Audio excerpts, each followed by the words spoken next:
Good evening, ladies and gentlemen. It's time for Shoot from the Hip. So right off the hop, I'm going to welcome my co-host, the lovely Miss Bernadette. Hey, guys. It's going to be a great week. I love Thursday nights. So do I. So now I'm going to bring on our special guest of the evening right off the hop. He's the HipSTAR himself, all organic, Zakk Atticus. Gluten-free, the HipSTAR. Thank you very much. Oh, the gluten-free HipSTAR. My apologies. Thank you. Thank you, Rob. Thank you, Bernadette. Great to be here. And well, no, thank you for coming on. We absolutely love the fact that you've agreed to do this. So I'm just going to get right into it. My very first question, intergender wrestling, it's really becoming talked about a lot on the internet and what have you. So my question for you is this, like, what are your thoughts on the intergender wrestling or women wrestling in general? Well, that's exactly why I wanted to come on here today, honestly. For the record, I have usually turned down interviews, and this is one of the first times in like a couple of years I have taken a phone interview, so because I see what you guys are doing, and I think this is a great outlet, so I really have a lot I need to get off my chest on this topic. Thank you very much. We feel honored that you've chosen us to use as an outlet and that you've agreed to come on the show. So, again, thank you so much for that. My big rant is all revolved around women wrestlers, to be honest, because let's be honest, I really think that as far as careers in wrestling goes, women have a much bigger future than men do, because we've seen it ourselves in the past, 6 months. We've seen such a revolution in women's wrestling. Like, honestly, right? Again, that whole give divas a chance movement. Yes, absolutely. It's changed from that sexy spectacle of just girls in their underwear doing less feminine things. Now it's just they've become competitors as much. So as far as intergender match goes, man, there should be more of them, because it just shows that women can compete with absolutely anything that's thrown in that ring. So I think it's going to be a concept that needs to blow up a little more this year, and you'll be seeing it blow up a lot more in the near future, for sure. Well, we've actually had Jules on our show here, and she is she works a lot of hardcore matches. She is they call it the Diva Slayer, but yeah, she's done a lot of intergender matches, and same with another one of our guests that we're going to be having in the future, Candace Lorae, who is making waves. She's actually the number one contender for the Smash Championship right now. So she's going to be going against Johnny Gargano, one of the toughest, solid guys that I could think of in the ring. So she's got her work cut out for her. So I agree with you that the women right now are getting their chance to shine. And I as a woman fan, it's great to see. Again, when I was growing up, the people that I got to watch and see were, Sherry Martel and Rockin' Robin and Wendy Richter and Moolah, the end of her career. Oh yeah. So it was just that so interesting to see the dynamic and the difference. Even them, like, such great entertainers, such great personalities. Yes. They had just a little spot that we got to see them briefly in each time. And now it's come to a point where we have these great women personalities to our picking around us, and we need to find better, longer ways to use them. And honestly, Candace Lorae going for the championship, I think, is great. It's a great way to utilize such a talented athlete, and I think it's fantastic. She really is. She's something that a lot of the younger female fans, like my niece, and a couple of my friends bring their nieces or their little sisters, someone that they can look up to. But my question, honestly, I love your gimmick. It's fantastic. It is simple. It's a simple formula that has worked forever. Forever. It's totally worked. Come, listen to me. Follow my lifestyle. I am right. You guys are wrong. I'm here to lead you. on the right path sort of thing. Again, with the body donners doing it with the fitness, or now Danny Orlando doing it with a fitness gimmick. But you with this all organic, this vegan lifestyle. Now, number one, I don't even know if you're actually vegan. So that's my first question. And my follow-up, if you're not, did you think of this to poke fun, kind of like the Right to Censor was poking fun at those extremists back in the day? How did Zakk Atticus come to be in that respect? And why vegan? Why force that lifestyle on us?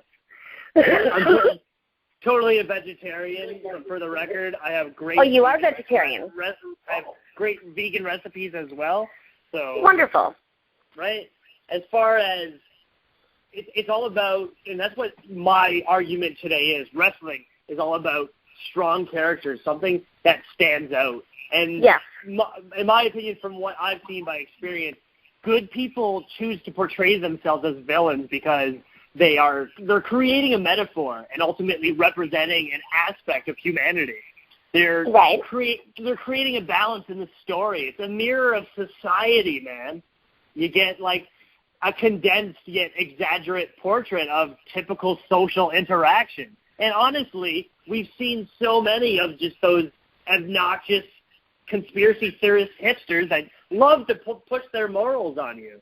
You try to tell them one thing, but yeah, I don't know about that. I think you'd better recommend this as better, right? We've all met somebody like that, right? That's what I mean. So that's what I was wondering, if that was the inspiration for your character, is poking fun at these extremists that go to crazy lengths. The character is a gesture of an aspect of society, and therefore, if the performer is dedicated and detailed enough, you get a truly sincere and true performance. I mean, I like to think I freaking do that as much as I can. Honestly, what I came up with was just a mixture of all my stoner conspiracy theorist, vegan, hipster friends all in one, and I just bundled it to this big package that I love that. Do your stoner hipster friends know that they're your influence? They pick a little bit of it, and then every now and then in my promos, they'll say a couple inside jokes that'll be something we were talking on the couch last week. So that's hilarious. They'll be able to pick that out. I have in my promos, I always get my conspiracy theorists from a source, which is a friend, my friend Chris Fisher, which is totally that kind of friend, and it's pretty much one of the guys who helped the gimmick. So it's all a bunch of just experiences, all in one. But I know I'm not just the only one who's had these. We've all confronted people like this, especially in this great Toronto region. Right. Well, that's just it. They're everywhere, man. So I know that you've been part of some tag teams, i.e., obviously the Life of the Party, which we love, by the way. But which do you shout out? Love you, Z-Man. But which do you prefer to do, tag or single competition?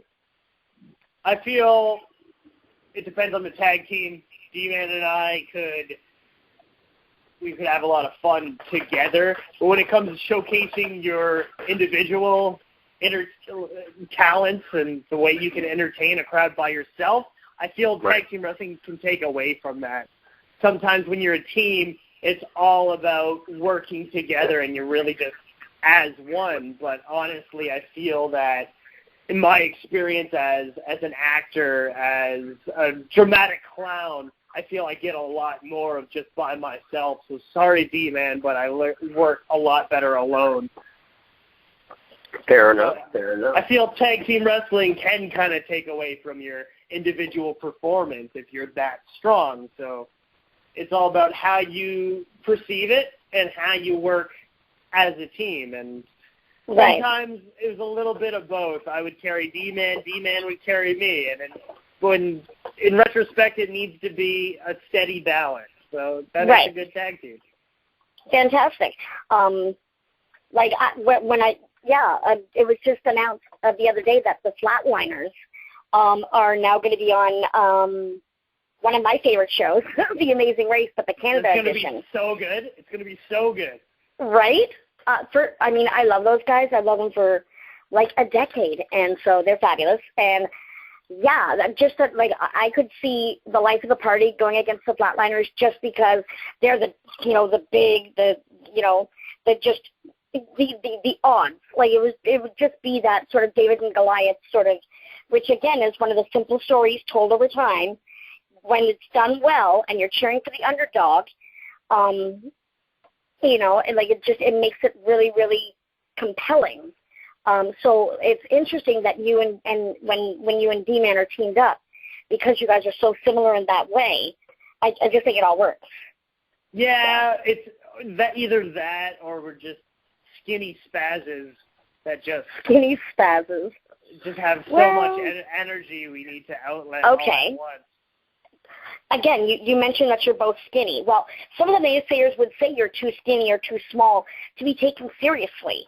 Now, what do you have to say to these guys who are basically shitting on your dream? I mean, considering you've been doing this for, a decade. Like, that's kind of like, what the hell? What do you have to say to those guys? I completely agree with them. You agree with them? I completely agree. Because there was once a time when we used to look at wrestling, at wrestlers, as larger-than-life gods, as people that you could never imitate. What Hogan would tell you was kind of simple: to eat your vitamins, sure, but he was never a guy you could replicate because of an example. And honestly, wrestling has changed, sure. Now it's a strict competition of athleticism and stamina and durability, sure, and you need to be in a slender shape to go through a longer match. But honestly, when you're just a skinny rack of bones or just an overweight guy in pleather pants, you kind of show that an everyday guy can do it. And it gives off that vibe that anybody could be a larger-than-life wrestler. And that's not at all what professional wrestling was made for. At all. Right. It's show business, man. And there's a reason we see famous actors getting $1 million roles is because nobody can imitate their work. And that's right. You're just a skinny kid, man, and you see a show of just other skinny kids, what do you really take back from it? It's just kids just doing cool moves from the end. And honestly, what wrestling, any show business really needs and is all about is a good story. Not just athletic kids just doing cool things in the end. It's just, and I feel that the concept of wrestling also being an entertainment is completely lost in the indies, because now it's just okay in shape kids just being athletic, and that is a challenge. I'm not putting anything against that, but it really makes it look like a little lesser than what professional wrestling really is. Right. I'm sorry, but we really need to remember how important the show business side affects wrestling and a wrestler. That's right. I fully agree with that. I want to throw this back on the women because, again, women wrestlers, you have a much bigger future than guys. The reason because of that, because they stick out a lot more as opposed to guys who are just held up to a pedestal.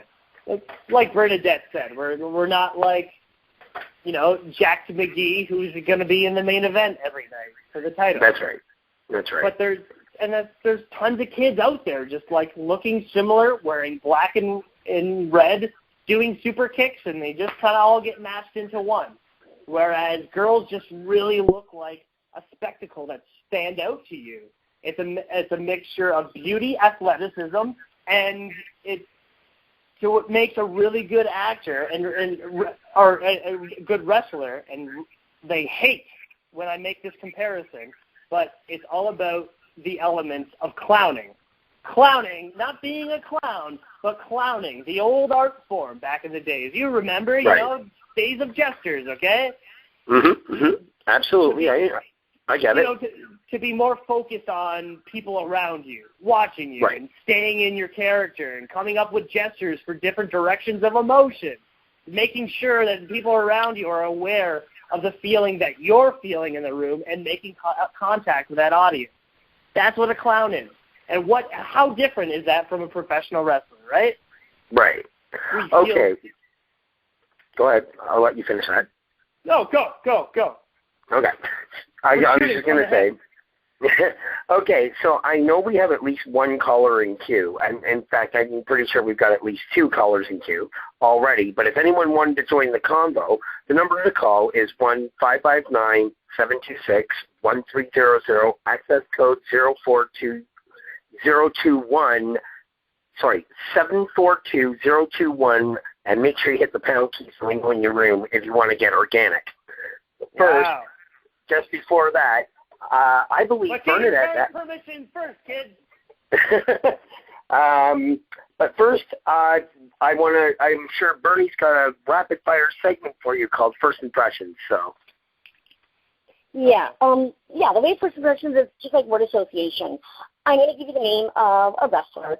Just a quick, like if you were inspired by them or never really wrestled, like your first thought when I mentioned them. So the first person, 1, 2, 3 Kid. Hold on, and I'm supposed to say if I was inspired by them? You have to explain this one more time. Say that again? You have to explain this for me one time, because I couldn't hear you. So Okay. This segment is like word association. So I say a wrestler, you give me your thoughts on them. Oh. Okay. Oh, this is really good, bad, or ugly. Keep in mind, this is shoot from the hip, so you don't have to be nice. And again, we are uncensored. We are uncensored, so please don't hold back. 1, 2, 3 Kid. Lots of weed. Lots of weed. Okay. That was pretty simple. 1, 2, 3 Kid. Okay. HBK. He's a milestone in my life. I used to hate him, but my 25th birthday, I realized that he's the smartest, most talented man in the business today, and every indie wrestler should look up to him, and if they don't, then you need to get out of this business. Okay. If I didn't love you before, I officially love you now because that is my baby. I have loved that man since October of '86, so good call. Billy Kidman. Oh, man, what a hot girlfriend. Pardon? A hot ex-wife. Huge hot ex-wife. Oh, man, he had it made. That guy, did cool things for a bit, but then he just got married, had a hot girlfriend. She did most of the work, and what did he do? He just stayed in the background and just hung out. That's great. What a dream job. A dream job, no kidding. I think you went against him more than once. Rage. Rob Rage. Rob Rage? Yes. You need to find your own gimmick, bro, and stop being somebody else. Oh, I'm sure he'll love to hear that. And another guy I think you're familiar with, Chunky Fresh. Who? Chunky Fresh. You finally found something. Finally. Okay. Interesting. And the last guy on the list is, he has the godfather of Ontario indie wrestling. They call him Texas. They call him the Cyber. I can barely hear you, so I'm trying to listen, but... Okay. We're talking about Tyson Dukes. Tyson Dukes? Yeah. Is that who you said, Tyson Dukes?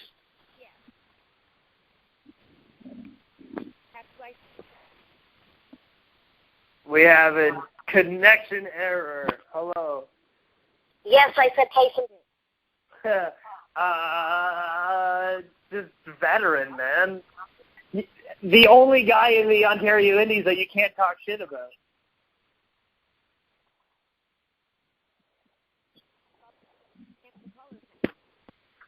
Absolutely.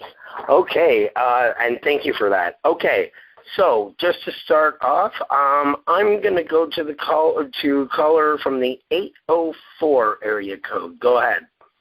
Hello, everyone. It's your favorite asshole from America. My question is this. On your days off, what do you like to do to kick back and relax, knowing you don't have to work that day, you don't have to train that day? Are you kidding, man? You're asking an independent wrestler that. There should be no time off or kicking back. If you're talking to like a full-time wrestler you see on TV every day, then that's an easy question. But honestly, I'm training every single day, as well as any aspiring wrestler needs to be. If you want to work better at your craft, you just got to keep on working at it, bro. There is no, like, sit back and just chill. Sorry, man, but I'm improving. That's what I'm doing. Good question, though. Okay, thanks, Doug. Mm-hmm. Okay, caller from the 918. Okay, Zach, I have a question for you. What does a normal day of your regimen consist of? Because obviously you've influenced me because you so remind me of Daniel Bryan. So the regimen preparing for a show, a match, right? Yes, sir. Well, don't you dare be smoking, drinking the night before. Anytime you do that, your performance is going to suck the night before. Or the day after. Don't you dare go out and you treat it like a job. I can't go out. I got to work tomorrow. And when you wake up, you get a solid breakfast of absolutely every food group in, so you're working off that energy. And when you're a skinny kid like me, you need that energy to set up the ring, tear it down after your match. So it starts with a great, lovely meal, and then you meet up with somebody's either to go work out or setting up that ring is your workout. And when it comes to calling that match and just setting up, like, I've gotten in this mindset where I have to block everybody out. I know a match is just two people working together, but if it's something that it's a very important match or something that's just intense and means something to me, I need to block everybody out in the backstage. I need my space. I need to work out in my own, do some calisthenics, do some stretching so you don't tear anything, ligaments. And I need my space. It's a mind zone, man. And anybody who meditates, does any mental physicality really will agree with me. You need to find your zone. And that's what anybody setting up for a big pay-per-view will tell you, too. It's everything about getting in your own comfort zone, dude. Totally. All right. Thank you. That was a great question, dude.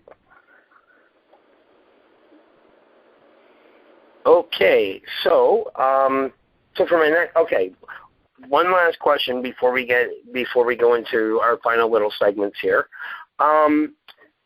Who would you not rather get in the ring with? You know how everyone says, "Oh, who is your favorite match? Who's your favorite opponent?" But screw that. Who would you rather not get in the ring with again? Maybe their ring gear smelled bad like Jeremy Prophet. Maybe they were just a douche like Ashley Six. I don't know. Now, like, were those two names that you, like, that, like, Jeremy Prophet actually smells bad and you actually think Ashley Six is a douche? Because I think the opposite. Yes. Or is that just examples? Ashley Six is not a little douche. Bit of both. He's just he relies on the Toronto humor that everybody in Toronto relies on, and it's being very satirical. Everybody's a sarcastic asshole, and you just need to get used to that, bro. I don't know about that. But to answer your question, I would like to actually answer it with a ring, and that is Buck Gunderson's VCW ring, and it's an awful, disease-infested ring, which has never had the honor of being cleaned. It's a disrespected ring that you take out to outdoor shows, you lend to anybody, and then you're willing to take to an indoor venue the next day and just not clean it. I've gotten weird infections, staph infections once from this ring, and like, I'm gonna take that answer and just take it all on the man who owns that ring, because he irresponsibly just has this great thing in front of him, and he's just, it's a dirty, disgusting ring, and so no, that ring, terrible. Get out of here. Okay. Wow. I wasn't expecting that. Damn. Okay. Okay, so one last segment just before we get into our final promos and wrap-ups and things like that. I've got a segment that's called One for the Road. Now, what it is just basically, because you've been in this industry for damn well close to a decade now, I know you've got some road stories or some quirky thing that has happened to you while traveling. And believe me, my friend from Oklahoma who just got back there today from 2 days ago leaving Toronto can attest to road stories. So I was wondering if you could give us a quick little quirky road story sort of thing. Well, here's a small one where we go out to Sault Ste. Marie. Whitey, when we were the Sugar Twins, that's a great tag team that you should check out one day. Sugar Twins, Rip Impact, Precise Paul Wright, Dan Magnum. We go out to Sault Ste. Marie. This is like, I'm like 17. This is a good 6 years ago. And it's a great show because all these people are this entire promotion was looking forward to having us. We have great matches. Everything, the show itself works out great. Parting afterwards gets disastrous. Whitey, our ride, just totally gets obliterated. But Rip Impact, being the sweet-hearted, straight-edge guy he is, we use the tactic of Whitey, sleep it off, and then we'll talk about driving. He sleeps it off for 15 minutes, and then he's like, okay, guys, we'll drive. It's bad idea. Rip Impact's like, you know what, I'll drive. I have my license. But he totally didn't have his license. And sure enough, as soon as we drive, we get instantly pulled over, and he has to, try to, and Rip Impact can work, but he can't work a character real well. He can't persuade you if he's a bad guy. So, he's trying to persuade this cop so well that he did, oh, no, I got my license yesterday, and they said they were going to give me the paperwork, but they never did, and I don't know, I'm waiting for it. And, the cop's just not taking any bull, but the fact that it was 3 a.m. in the morning, he's just kind of just don't stay out of trouble, and, please keep going. And the reason, by the way, we got pulled over is because he totally went through a stoplight. Thanks, Rip Impact. Oh, damn. He didn't have his license at the time, bad times. But we're driving back, and we're, driving back to Niagara. The sun's coming up. It's 5 a.m. We pass Elliott Lake, and sure enough, there's these two hitchhikers on the side of the road, these two girls, and they're all drunk from a party. We're like, hey, we're going to pick them up. And they're like, oh, no. Hey, let's go over and let's go swim. So we go to Elliott Lake and swim at 5 a.m. And that was pretty these two sweet. chicks y'all picked up. Yeah, totally. And he's red Jeep Wrangler. Definitely couldn't fit these two girls in the back, but they're just laying across our laps, just stacked up like dominoes, vertically. And we're just driving to the lake, and we get in the lake, and it was all right, but one of the girls was pretty drunk, and she kind of drowned, but didn't. She survived, but it was okay. She kind of started just, I can't swim, and then Dan Magnum picks her up and brings her back to shore, and that's we crazy. just continued swimming, and that was the story. Oh my goodness! Wow. Well, that was a lot at once. No kidding. Okay, so that's something that's happened to you. What is next for you in terms of where will people be able to see you next? Or who's your next opponent? Like, what's going on with that? Because I know that it's going to be a little bit. I got 2 things that everybody listening has to go check out. 3 things. Let's go Victory Commonwealth Wrestling, because their television program right now is pretty great, and they're a gem in Toronto right now. Are you saying that because you're on it all the time? It's a hidden gem, but honestly, it offers something that you just really can't find anywhere else in independent wrestling. Right. It's very unique. It's very one of a kind, and it sticks out. And under the right direction and right management, it can really blow up to be something huge. But it remains a small minority at the moment due to complications of egos. But if that shit happens, then hey. Super Kicked Wrestling, which I don't care what you guys say. I don't care what their sister companies say, but they are going to be the biggest thing in Ontario, in North America in the next year. They are getting so many opportunities, and their training facility right now is absolutely the most amazing thing in Toronto. It's just so romantic, and how you make wrestling romantic. I don't know. Check out their venue and see, but it's pretty great there. And a third, which I really wanted to tell everybody about, and it's focused as far as women wrestlers go, please check out the League of Lady Wrestlers Montreal.